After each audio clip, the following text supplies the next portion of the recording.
کیا انڈیا اور پاکستان کی جنگ ہوگی، اور اگر یہ جنگ ہوتی ہے تو وہ کس نوعیت کی ہوگی، کیونکہ انڈیا کی طرف سے دی گئی 48 گھنٹوں کی ڈیڈ لائن پوری ہونے والی ہے۔ انڈیا نے جو کہ پچھلے کافی عرصے سے ہر دفعہ کسی نہ کسی خود ساختہ واقعے کو بنیاد بنا کر جنگ کرنے کا سلسلہ شروع کر رکھا ہے، یہ یوں ہی نہیں۔ انڈیا پر حکمران جماعت بی جے پی کا پچھلے کافی عرصے سے صرف اور صرف ایک ہی بات پر فوکس ہے، اکھنڈ بھارت، اور اس خواب میں سب سے بڑی رکاوٹ ہے پاکستان۔ اگر اکھنڈ بھارت کے میپ کو دیکھیں تو اس میں پاکستان ہی پرائمری ٹارگٹ ہے، کیونکہ یہ ایک اٹامک پاور ہونے کے ساتھ ساتھ ریلیجسلی بھی انڈیا کے اینٹی ہے، جو کہ انہیں ٹف ٹائم دے سکتا ہے، جبکہ بنگلہ دیش اور افغانستان بھی کبھی نہ کبھی ان کے ٹارگٹ پر آ جائیں گے۔ اب انڈیا نے پاکستان کے ساتھ ایک فل اسکیل جنگ کی جگہ منی وار ایپیسوڈ یا پھر سرجیکل اسٹرائکس پر فوکس کر رکھا ہے، کیونکہ انڈس واٹر ٹریٹی کو منسوخ کرنے پر بدلے میں پاکستان کی طرف سے ایئر اسپیس کے بین سے اسے ڈیلی کروڑوں کا نقصان ہو رہا ہے،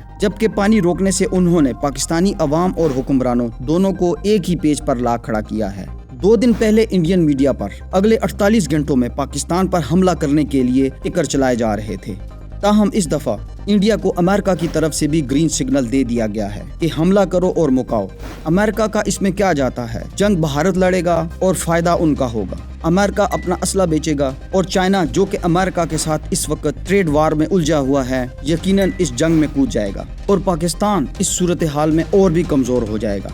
اگر انڈیا اس جنگ میں پاکستان کے خلاف کوئی خاطر خواہ کامیابی حاصل کر گیا تو اسلامی دنیا میں موجود اکلوتی اٹامک پاور کا وجود بھی ختم ہو جائے گا، جو کہ ویسٹ کی سپر پاورز کا اصل خواب ہے۔ اکھنڈ بھارت پر میں آپ کے لیے ایک تفصیلی ویڈیو لے کر آؤں گا، لیکن ابھی کے لیے آپ یہ سمجھ لیں کہ ابھی نندن کے بعد اب یہ انڈین جنگی جنون کا ایپیسوڈ 2 ہے۔ انڈیا فی الحال کے لیے یہ نہیں چاہتا کہ ایک فل اسکیل جنگ شروع کر لی جائے، کیونکہ وہ یہ جانتا ہے کہ پاکستان ایک بھوکا شیر ہے، اور جب شیر بھوکا ہوتا ہے تو وہ سوتا نہیں بلکہ شکار کھیلتا ہے۔ اور ایسی بات نہیں کہ اگر سفارتی سطح پر انڈیا کے پیچھے بہت سے مضبوط ممالک ہیں تو پاکستانی اس سفارتی محاذ پر اکیلا ہے۔ انڈیا یہ بھی نہیں چاہتا کہ پاکستان کے ساتھ ایک فل اسکیل وار شروع کر کے اپنی بڑھتی اکانومی کو گھٹنوں پر لے آئے، کیونکہ بھارت کی باشعور عوام بی جے پی کے ایجنڈے سے خوب واقف ہے، جیسا کہ دھرو راٹھی جیسے اکیلے یوٹیوبر نے حالیہ الیکشن میں بی جے پی کے نعرے اس بار 400 پار کی دھجیاں اڑا کر رکھ دی، اور بی جے پی قانون سازی کے لیے 2/3 میجارٹی حاصل نہ کر سکی، اور یہ سب کچھ ممکن ہوا انڈیا کے پڑھے لکھے طبقے کی وجہ سے۔